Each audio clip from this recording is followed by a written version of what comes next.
Assalamualaikum warahmatullahi wabarakatuh.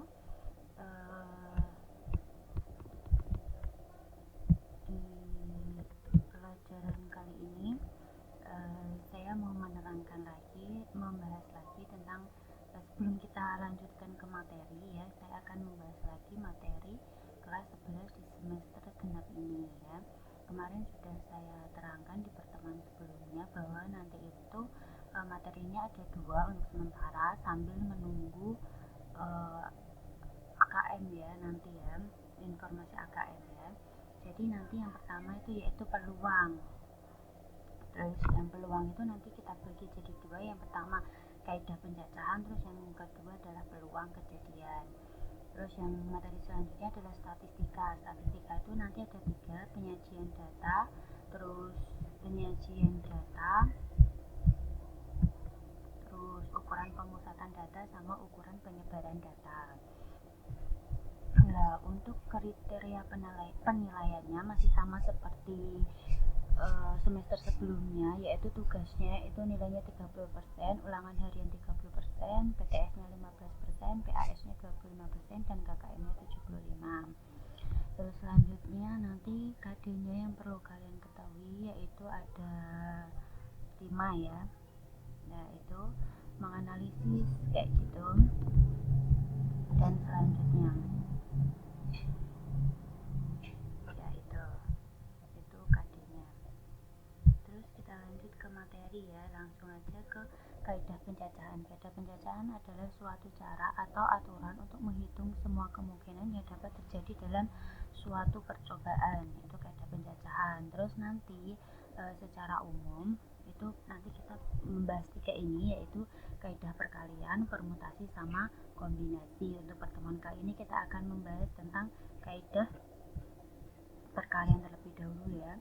Yang paling mudah terlebih dahulu yaitu ke contoh soal 2 jam. Ani memiliki seragam dengan atasan putih, coklat muda, dan batik, dan bawahannya dia punya abu-abu, coklat tua, dan hitam. Ada berapa cara Ani memakai seragam itu? Jawabnya, kemungkinannya itu kan ada putih abu-abu, putih sama coklat, terus putih sama hitam, terus habis itu coklat, dan seterusnya kayak gitu ya. Nah, itu kalau untuk seragam ya. Terus atau banyaknya cara dia memakai itu tinggal dikalikan aja. Atasnya tadi kan ada 3, putih, coklat muda, sama batik, 3 ya. Terus bawahannya juga ada 3, abu-abu, coklat, sama hitam. Berarti tinggal 3 kali 3 ada 9. Berarti ada 9 cara memakai seragam gitu. Atau misalnya kalian nggak tahu caranya, ini 3 kali 3 sama dengan 9, kalian cari satu-satu seperti ini ya, putih abu-abu, putih coklat tua, putih hitam, dan seterusnya. Tapi nanti kalau macamnya itu banyak, misalnya macamnya 10, dia punya baju kan dia nggak mungkin punya 3 aja. Misalnya bajunya dia punya 10, bawahannya dia punya 20, ada berapa cara dia memakainya, kan nggak mungkin kalian nulis satu-satu kayak gitu ya. Nah, jadi kalian tinggal mengalihkan aja, 10 kali 20 itu sama dengan 200. Jadi ada 200 cara memakai bajunya kayak gitu. Itu contoh yang paling mudah ya. Untuk contoh yang selanjutnya itu aturan perkalian. Itu yang pertama, aturan pengisian tempat ya. Jika tempat pertama dapat diisi dengan N1 cara yang berbeda, tempat kedua N2 dengan cara yang berbeda, tempat kekal dengan NK cara yang berbeda, maka banyak cara untuk mengisikan tempat yang tersedia adalah N1 kali N2 kali NK. Seperti itu. Nah, ini ke contoh soal aja langsung.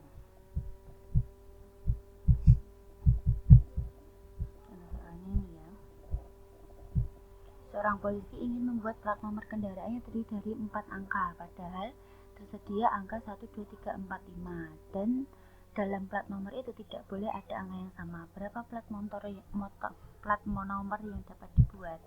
Nah, untuk menjawab itu kita buat kotak-kotak dulu ya, karena tadi butuhnya itu 4, jadi kotaknya ada 4. Ini ya, 1, 2, 3, 4, atau di sini diberi nama A, B, C, D.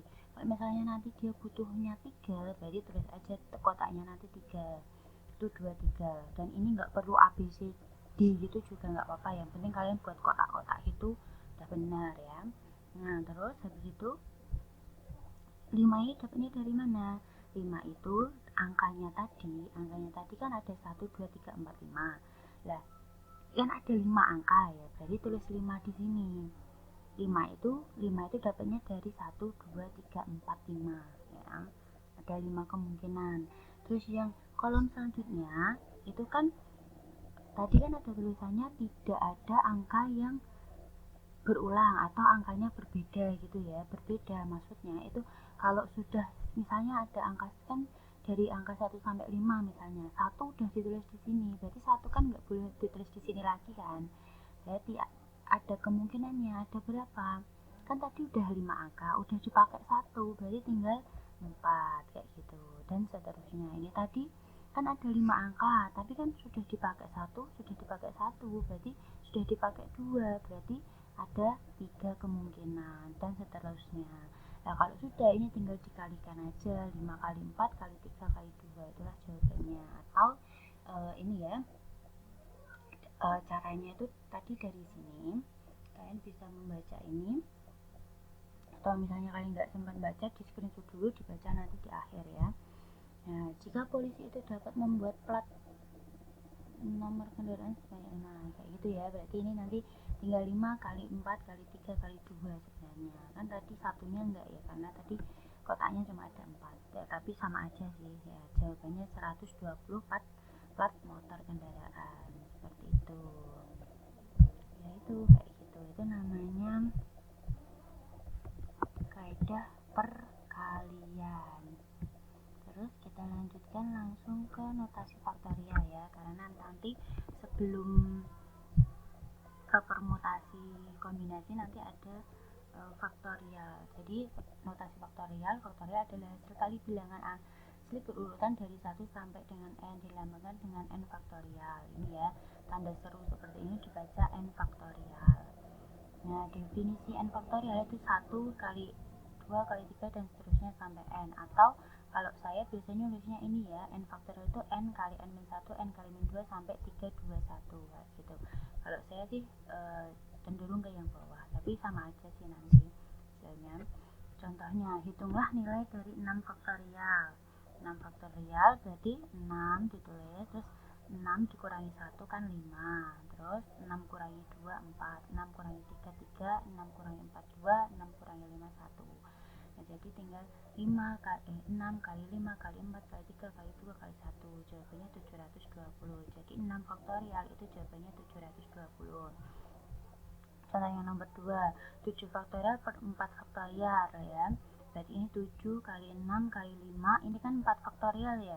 Sebenarnya tulis 4 faktorial gitu aja udah benar sih kalau saya ya. Jadi nanti tinggal ini dicoret, ini juga dicoret. Berarti kan tinggal 7 kali 6 kali 5, jawabannya 210 kayak gitu. Itu yang dinamakan notasi faktorial. Untuk saat ini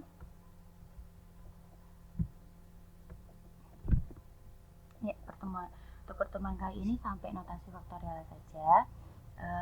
Sebelumnya saya lupa tadi mau mengucapkan terima kasih bagi kalian yang sudah membaca materi yang sudah saya share kemarin, dan ada beberapa anak yang sudah mengirim tugas ke saya. Terima kasih, berarti kalian tidak perlu saya terangkan pun kalian sudah paham ya.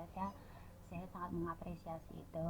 Dan bagi yang belum paham dengan materi yang kemarin saya share, kalian bisa menonton video ini sampai selesai. Kalian bisa mencari referensi lain di YouTube yang lain juga banyak ya. Oke, terima kasih. Sekian pertemuan kali ini. Wassalamualaikum warahmatullahi wabarakatuh.